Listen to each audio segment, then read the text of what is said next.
Finally, today marks a solemn anniversary for the people of Burma and for all of us around the world who spent years, literally years, rooting for them to make progress toward greater freedom and more stable democracy.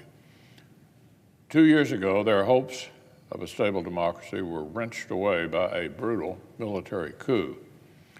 To date, this takeover by the Tatmadaw, which is their army, has displaced 1.2 million people, including many thousands who've been forced to flee the country altogether.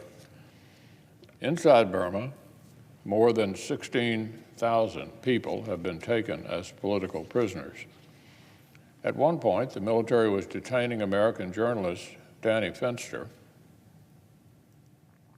and Nathan Mong, the Australian economist, Sean Turnell, dozens of innocent children, and of course my friend Aung San Suu Kyi, whose latest conviction in a sham trial leaves her facing the possibility of life in prison.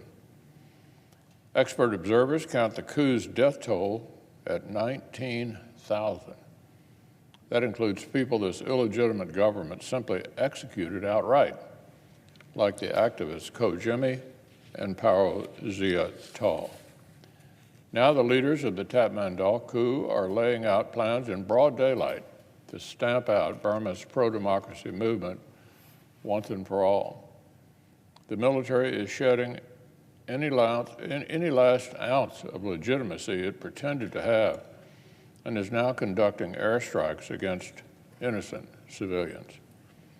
And the junta's new regulations for this year's election are designed to make viable opposition virtually impossible. No wonder the illegitimate Tatmadaw rulers rolled out the red carpet for Putin's foreign minister to visit Burma. Thugs recognize other thugs. On the second anniversary of the coup, with a potentially devastating sham election on the horizon, it is absolutely vital that the United States continue our assistance to the National Unity Government and other key groups working inside Burma to protect the innocent and advance the cause of democracy and increase cross-border humanitarian aid. By our example, America should rally our partners to raise the international stakes for the Tatmadaw's continued brutality.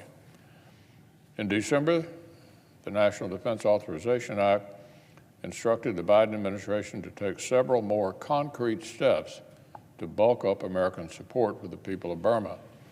It made sanctions on senior junta officials mandatory. It required more targeted and precisely timed sanctions against state-owned enterprises like MOGE, M-O-G-E. Finally, the NDAA also notably authorized funding for programs to strengthen federalism in and among ethnic states in Burma and for technical support and non-lethal assistance to Burma's ethnic armed organizations and People's Defense Forces to strengthen communication, command and control, and coordination of international relief and other operations between and among those entities. So, Mr. President, the people of Burma are fighting for the sort of future that citizens of democracies like ours enjoy, the right to self-determination. I'm proud to stand behind them in this effort.